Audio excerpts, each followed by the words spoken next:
Pisces, you don't see it yet. That's not a flaw in you, and it's not a sign that nothing is happening. It's simply the nature of how the biggest things arrive. They assemble themselves out of sight first, in the parts of your life you're not looking at, and only later do they step into the light where you can finally recognize them. So I want to begin by telling you that the not seeing is normal. The things that are about to reshape your circumstances are still in the phase where they don't announce themselves, and I'm going to spend our time together helping you learn to sense them anyway. Let me explain why abundance is so easy to miss in its early stages, because understanding this will change how you move through the coming stretch. Wealth, when it's forming, rarely looks like wealth.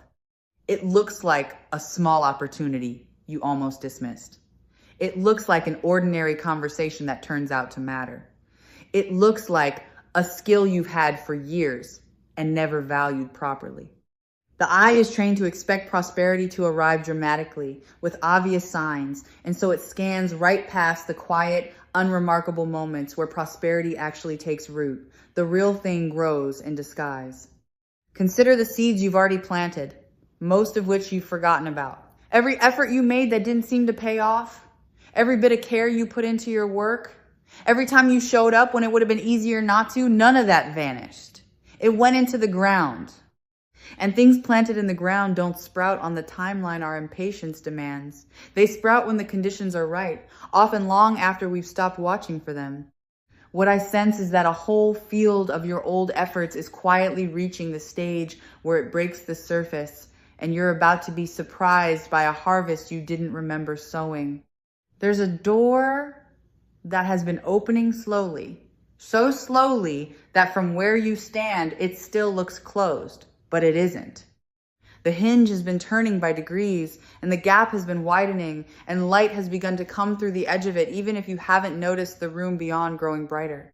This is the kind of shift that Sarah Angel Tarot exists to help you perceive the movement that's too gradual to catch in the moment, but unmistakable once someone points it out. An opportunity has been forming in a place you weren't watching, and it's nearly ready to swing fully open. I want to talk about your relationship with your own worth, because this is the soil everything else grows in. Somewhere along the way, you may have absorbed the idea that you have to struggle for every good thing, that abundance is something reserved for other people, that your role is to make do with less. That belief acts like a ceiling. It caps what you'll allow yourself to reach for and receive. And what I sense happening within you now is that the ceiling is cracking. A quieter, truer sense of your own value is rising up underneath it. And as it rises, the ceiling loses its power. You're beginning to believe in the deep places that you're allowed to have more. Let me offer you a reframe about money itself, because how you hold the idea of it shapes how it moves in your life. Money isn't a scarce, hostile thing that must be wrestled from a stingy world. It's closer to energy. It moves toward attention, toward openness, toward those who have made peace with receiving it. When you relate to money with fear and clenching, you constrict the very channel it would flow through. But when you relax your grip, when you stop treating it as an enemy and start treating it as a welcome guest, the channel widens. And I sense your grip loosening, your fear around it softening, which is precisely the condition under which more of it can come. There's an old story about scarcity that you've been carrying, and it's beginning to dissolve. Perhaps you learned early that there was never quite enough, that wanting was dangerous, that hoping for plenty only set you up to be disappointed. That story made sense once it protected you. It kept your expectations low enough to survive lean stretches. But it has outlived its usefulness, and part of what's happening now is that you're setting it down. As the scarcity story loosens its hold, a different story becomes possible, one in which there is enough, in which more is on its way, in which you get to stop bracing against lack. Look around at the resources already within your reach, because I sense there are assets in your life you've been overlooking. Not just money, but capacities, things you know how to do, connections you've made, knowledge you've accumulated, qualities in yourself that have real value in the world. You may have grown so used to these that you've stopped seeing them as valuable at all. but others don't see them the way you do. What feels ordinary to you can be precisely what someone else needs and is willing to pay for. Part of what's coming is a fresh recognition of the value you've been sitting on, a sudden awareness of gold in your own hands. Now let me describe a convergence, because what makes this stretch different isn't one single stream, but the way several separate streams are beginning to meet. There's the thread of your past efforts ripening. There's the thread of an opportunity forming. There's the thread of your own worth expanding, and there's the thread of your fear loosening. Each of these has been developing on its own, in its own corner of your life. And what I sense is that they're being drawn toward a single point where they'll join. When separate streams converge, they become a river, and a river has a force that no single stream possesses. That joining is what's approaching. There's a momentum that builds once abundance begins to move, and it's worth understanding so you'll recognize it when it starts. The first gains are often the hardest and the slowest because they have to overcome the inertia of a situation that's been stuck. But once things begin to move, they tend to move more easily. One good outcome creates the conditions for the next. A small success opens the door to a larger one. And what began as a trickle gathers into a steadier flow. I sense you're near the point where the initial inertia finally breaks and momentum takes over. Past that point, you'll find you have to push far less than you're used to because the thing has begun to roll under its own weight. Here's something crucial about readiness, because abundance requires a container able to hold it. It isn't enough for good things to arrive. You have to be capable of receiving them without immediately letting them slip through your fingers. And part of what's been happening in you, quietly, is an expansion of your capacity to receive. You're becoming someone who can accept good fortune without collapsing under guilt about deserving it, without self-sabotaging it away, without insisting there must be a catch. That growing capacity is invisible from the outside, but it's the difference between abundance that arrives and leaves and abundance that arrives and stays. I sense that some of what's coming will arrive through an unexpected channel, and I want you to keep your peripheral vision open. The mind likes to decide in advance where good things will come from. It fixes on one source, one plan, one anticipated route, and then waits there. But abundance is playful and often enters through the side you weren't guarding. It may come through a person you didn't expect to matter, an avenue you'd written off, a direction you'd never considered. So hold your plans loosely. Let the good come however it wants to come. Rather than insisting it, use the door you left open for it. I sense a figure of support somewhere in this picture, someone who sees your value and is inclined to help you rise. It may be a person already in your life whose regard for you runs deeper than you've realized, or someone not yet arrived who will take a genuine interest in your prospects. Almost no one climbs entirely alone.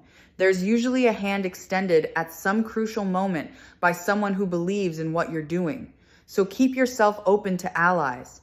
The person who could open a significant door for you may be nearer than you think, and their willingness to champion you is part of the quiet architecture being assembled on your behalf. Let me speak about flow, because there's a paradox in prosperity that's worth understanding. The people who hold money most tightly, who hoard and clench and refuse to let any of it move, often find it stagnates around them. And those who let it flow, who spend wisely, give generously, keep it circulating, often find more of it flows back. Abundance likes movement. It likes to be part of a current rather than trapped in a still pool. And I sense in you a natural generosity that once you have more, will become part of what keeps more coming.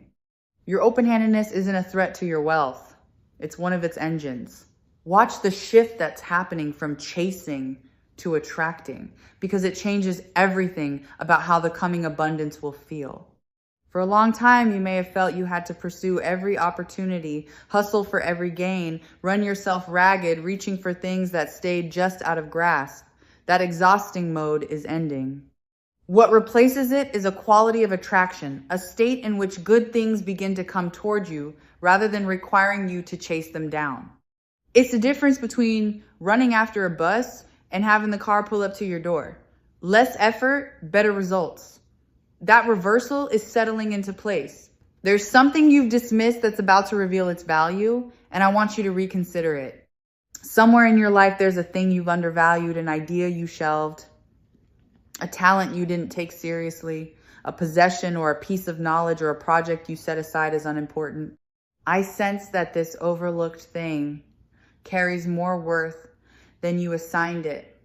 What you filed under not worth pursuing may turn out to be exactly the source of the abundance you've been hoping for. So before you finalize your judgment about what in your life matters, take a second look at the things you were quick to dismiss. Let me name an obstacle that's been quietly clearing, one you may not even have known was in the way. There's been something blocking the flow of prosperity towards you, not a person's malice, not bad luck, but some knot, some stuck place, some situation that was diverting the current away from you. And that knot has been loosening. What was jammed is coming unjammed. You may look back later and realize that a certain frustration, a certain delay, a certain closed door was actually the thing that had to move before the good could reach you, and that it has at last moved. The channel that was obstructed is coming clear. There's a weight of obligation that's beginning to lighten, and with it, a kind of freedom you may have half forgotten was possible. If you've been carrying the heaviness of what you owe to others, to circumstances, or simply to the relentless demands of staying afloat, I sense that burden starting to ease its grip. Something that has been quietly draining your resources and your peace is moving toward resolution. The lightness that follows the lifting of a long-carried financial weight is hard to describe until you feel it for yourself. A sudden spaciousness where there was pressure, a breath you didn't realize you'd been holding, finally allowed to release. You may begin to notice others recognizing your value, and this outer reflection matters more than you think. When your own sense of worth rises, the world tends to mirror it back. People start treating you as more valuable, offering you more, seeing in you what you've begun to see in yourself. This isn't magic. It's that we unconsciously teach others how to value us by how we value ourselves. And as your inner valuation climbs, the signals you send change and the responses you receive change with them. I sense this mirror beginning to reflect a higher image of you back into your own life, in the form of better offers and greater respect. The worth of what you offer is being repriced upward, and you may soon be compensated at a level that finally matches your actual value. For a long stretch, you may have been undervalued, giving more than you received, accepting terms that were set during leaner and less confident days, quietly settling for less than your contribution deserved. That era of underpricing yourself is drawing to an end. As your own sense of worth rises and the world's recognition rises with it, the exchange rate on your time and your effort improves. The same work that once brought little begins to bring more, not because you're doing more of it, but because you're finally being valued rightly for what it's worth. I sense the possibility of more than one source of abundance opening, rather than everything continuing to depend on a single channel. There's a particular kind of security that arrives when your prosperity is no longer balanced on one narrow point, when opportunity flows from several directions at once, so that no single disappointment can undo you. And I sense your sources beginning to multiply. A second stream forming alongside the first, perhaps a third taking shape quietly behind it. This widening of where your good comes from is one of the truest marks of a real shift, because it turns a fragile arrangement into a resilient one, a single thread into a woven cloth that can hold real weight. Here's a tender surprise about the shape the abundance will take. It may look different from what you pictured, and better. We tend to imagine prosperity in the specific forms we've fixated on: a particular amount, a particular source, a particular kind of win. But the universe often has a more generous imagination than we do. What arrives may not match your mental picture exactly, and in your first moment of surprise, you might almost miss it because it came in an unfamiliar shape. Don't let the unexpected form fool you about the value. Sometimes the gift is better than the one you asked for, precisely because it isn't the one you knew to ask for. Let me reassure you about the foundation beneath what's coming, because I don't want you to fear it's a fluke. What I sense forming has roots. It isn't a lucky lightning strike that flashes once and vanishes, leaving you back where you started. It's more like the slow arrival of a season, something with staying power, something built on the real substance of your efforts and your growth. And because it has roots, it can be built upon. This isn't a windfall that disappears through your fingers. It's the beginning of a more prosperous chapter, a shift in your baseline rather than a momentary spike. The ground under your feet is genuinely changing. There's a deepening in your ability to hold wealth that I want to acknowledge, because receiving and keeping are two different skills.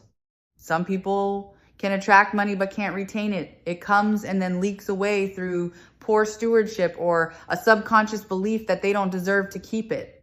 What I sense in you is a maturing of your relationship with abundance, a growing steadiness that will let you not only receive what's coming, but keep it, tend it, let it grow. You're becoming a better custodian of your own prosperity. And that means the good that arrives won't just pass through you. It will accumulate, compound, and build into something lasting. I want to speak about the lightness that's returning to your relationship with money, because you may have forgotten it could feel easy. If you spent a long stretch under financial strain, money can become a source of constant low-grade dread, a thing you're afraid to look at, a weight on every decision. That heaviness takes a toll you stop noticing because it becomes the background of everything. But I sense that weight beginning to lift. There's a lightness coming back, the ability to think about your finances without your stomach tightening, the return of a certain ease and even playfulness around money. That relief is its own form of wealth, and it's on its way. This shift from strain to ease is something Sarah Angel Tarot returns to again and again, because so many people carry money fear long after the circumstances that caused it have passed.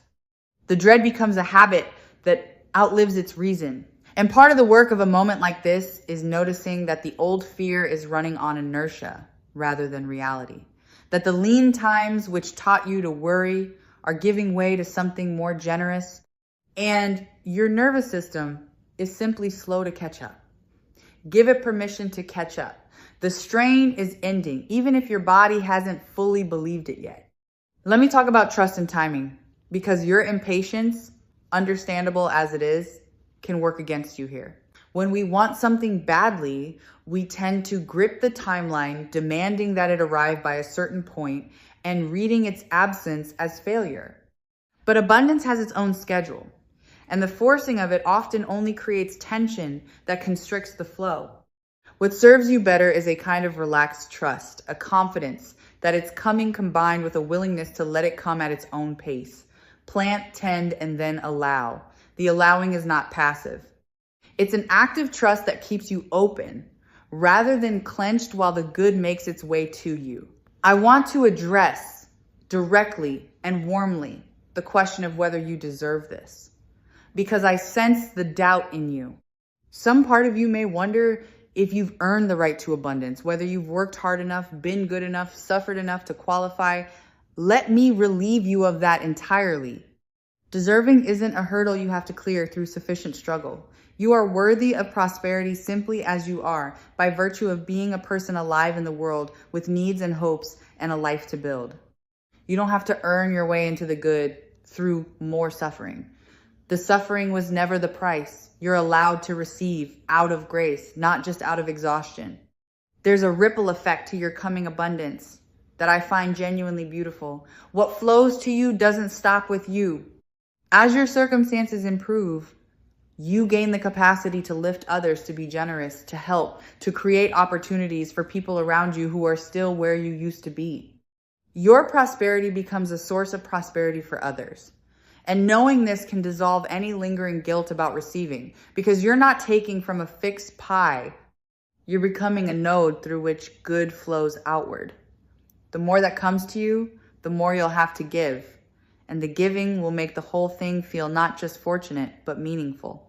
Some of what flows to you may arrive through your connection to the good fortune of others, and this is worth keeping an eye on. We don't prosper in isolation. We're woven into a web of relationships. And when good things happen to those we're linked with, the benefits often ripple outward to reach us too. Someone's success, a collaborator's win, the rising tide of a person whose path is tangled with yours can lift you along with it. So don't measure your prospects only by your own solitary effort. Part of the abundance approaching may come to you sideways, carried in on the current of someone else's flourishing. Let me point to a decision that will be yours to make when the opportunity arrives, because abundance often comes bundled with a choice. There may be a moment ahead where you're offered something, or where a path opens, and you'll have to say yes to step toward it, to claim it, to allow it into your life.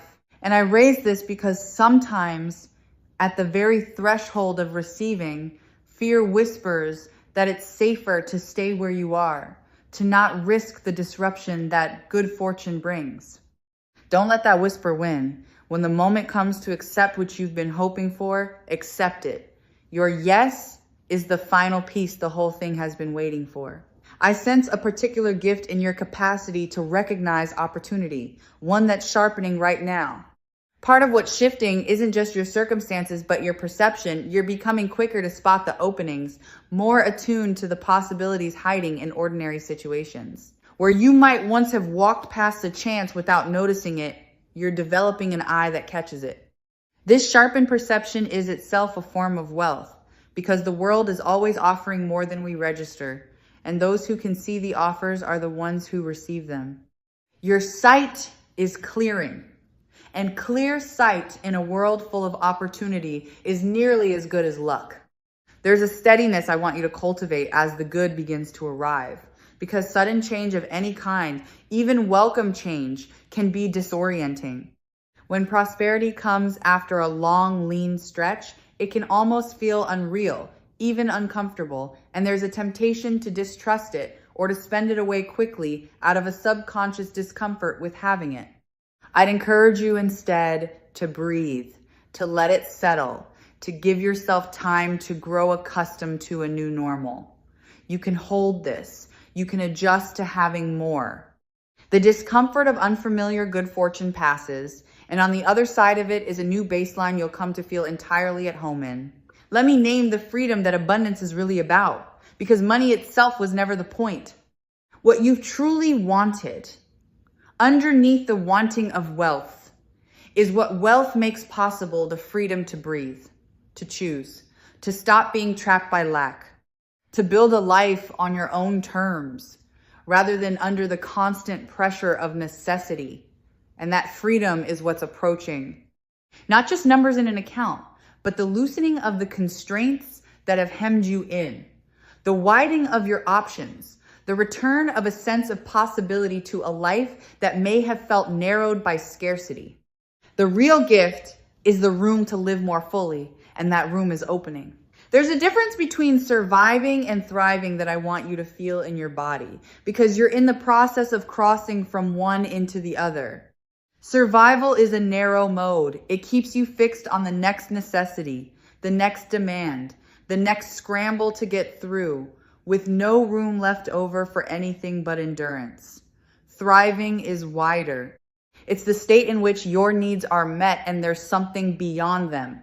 Margin to breathe, resources to spare, the freedom to think past mere getting by toward what you'd actually like to build. I sense you moving out of the narrow corridor of survival and into the more open country of thriving, where the question changes from how do I make it through to what would I like to create. I want to reflect on the resilience you've shown to get here, because it hasn't been for nothing. You've weathered stretches that were genuinely hard. You kept going when the returns were invisible. You maintained some thread of hope, or at least persistence, through times that tested you. That resilience wasn't wasted. It built something in you, a strength and a steadiness that will serve you well when the abundance arrives. You're not receiving this as someone untested. You're receiving it as someone who has earned, through endurance, the wisdom to handle it well. The hard chapters were not detours. They were preparation.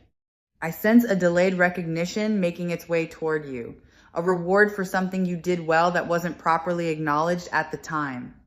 Our best work isn't always rewarded in the moment. It gets overlooked, undervalued, or simply outpaced by circumstances that had nothing to do with its quality, But value has a way of being recognized eventually, and I sense that some contribution of yours, some effort or quality that once went unrewarded, is about to receive its due at last. What you gave that seemed to pass unnoticed was noticed after all, and the acknowledgement along with the abundance that tends to travel with it is finally catching up to what you earned. There's a quality of unexpectedness I want to prepare you for, a sense in which the good may arrive faster than the logical mind can explain. Abundance doesn't always follow the neat, gradual path of cause and effect. Sometimes it leaps, arriving in a way that seems to skip several expected steps, showing up before you'd calculated it could. When this happens, the analytical part of you may struggle to trust it precisely because it can't trace the mechanism. Let yourself trust it anyway. Not everything good has to be explainable to be real. Some of what's coming will arrive by routes too complex to map, and its unexplainability doesn't make it any less yours. Let me touch on the confidence that's growing in you, because it's a quiet engine of everything else. As you begin to sense that your circumstances are shifting, a different posture settles into you. You stand a little taller, ask for a little more, believe a little more firmly in your own prospects. And that confidence is self-reinforcing because the world responds to it, offering more to those who carry themselves as though they expect good things. I sense this upward spiral beginning, confidence drawing, opportunity feeding, confidence, the whole thing lifting you higher than either could alone. You're stepping into a version of yourself that assumes abundance rather than bracing against lack. I want to speak to the patience your situation may still require, and to frame it rightly. You may not be at the moment of full arrival yet. You may be in the stretch just before where the signs are gathering, but the thing itself hasn't landed. This in between can be the hardest part because you can sense that something's coming without being able to hold it yet. But this stretch is not empty waiting. It's the final assembly, the last positioning of pieces before they lock into place. Trust the in-between. It's not a sign that nothing's happening. It's the pregnant pause right before the good becomes visible and real. There's a permission I want to extend to you because I sense you've been withholding it from yourself. Permission to want more without shame. Somewhere you may have learned that wanting abundance is greedy, that being content with little is more virtuous, that desiring wealth makes you somehow lesser. But there's nothing shameful about wanting a life of ease and possibility. Wanting more resources so you can live more freely and give more generously is not greed. It's a natural and healthy reaching toward fullness. Give yourself permission to want it openly. The wanting, freed from shame, becomes a clean and powerful magnet rather than a guilty secret you half suppress. There's a power in asking that you may be about to discover, because a great deal of abundance goes unclaimed for no reason other than that it was never requested. People leave money and opportunity on the table, not from any lack of worth, but from a reluctance to ask, to name their price, to request what they're owed, to say plainly what they want and let it be heard. I sense you growing more willing to ask, more comfortable stating your value out loud without apology. And this alone can unlock resources that were always available, but never activated. The request you've been rehearsing without quite making may turn out to be the very key that opens the next door. Let me describe how you'll know the shift is truly underway, because there are signs you can watch for.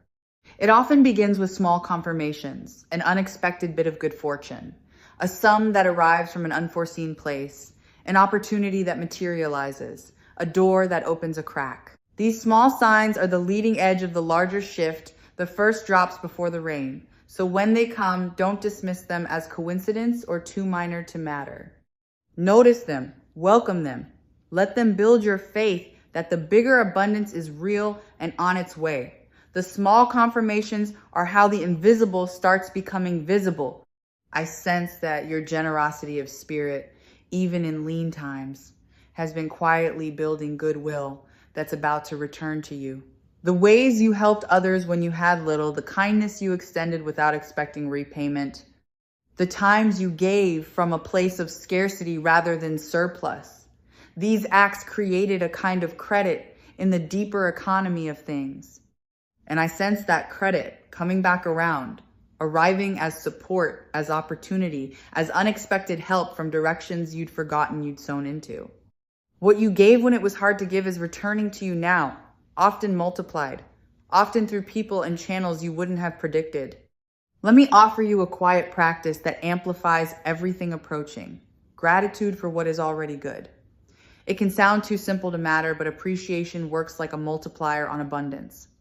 When you turn your attention to what you already have, the small sufficiencies, the unremarked comforts, the ordinary blessings you stop noticing, you shift into the very state that draws more towards you. Complaint keeps you fixed on absence. Gratitude tunes you to presence and plenty. I'm not asking you to pretend the hard things aren't hard. I'm suggesting that noticing the good you already hold is one of the surest ways to open the door for more of it to arrive. There's a clarity about your own direction that's emerging alongside the abundance, and the two are connected. As the fog of financial stress begins to lift, you gain the mental space to think clearly about what you actually want to build, where you want to direct your energy, what kind of prosperity would truly satisfy you. Scarcity clouds the mind, keeps it focused on immediate survival, crowds out the bigger vision. But as that pressure eases, a clearer sense of purpose can surface.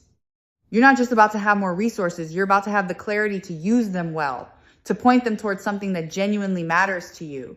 Let me reassure the part of you that fears this good fortune could somehow be taken away, because that fear can poison the enjoyment of good things. If you've been burned before, if abundance has come and gone in your past, you may hold any new prosperity with a nervous, watchful grip, waiting for it to vanish. I want to gently loosen that grip. What's forming now has a different quality, steadier, more rooted, more the result of genuine growth than of chance. You can allow yourself to trust it. Living in constant fear of loss is its own kind of poverty, and you're being invited out of it into a security you can actually rest in. A cushion is forming beneath you, and the security it brings is one of the sweetest fruits of abundance. There's a particular peace that comes from having something in reserve, from knowing an unexpected expense won't capsize you, that there's a little set aside, that the ground under your feet is no longer stretched so thin. This is different from the thrill of a sudden gain. It's quieter and it goes deeper. The steady peace of stability rather than the spike of a windfall.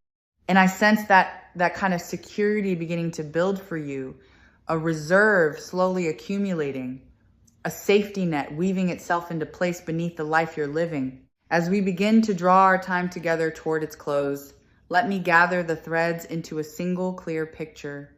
You don't see it yet, but the seeing is coming. The door has been opening. Your worth has been rising. The scarcity story has been dissolving. An obstacle has been clearing.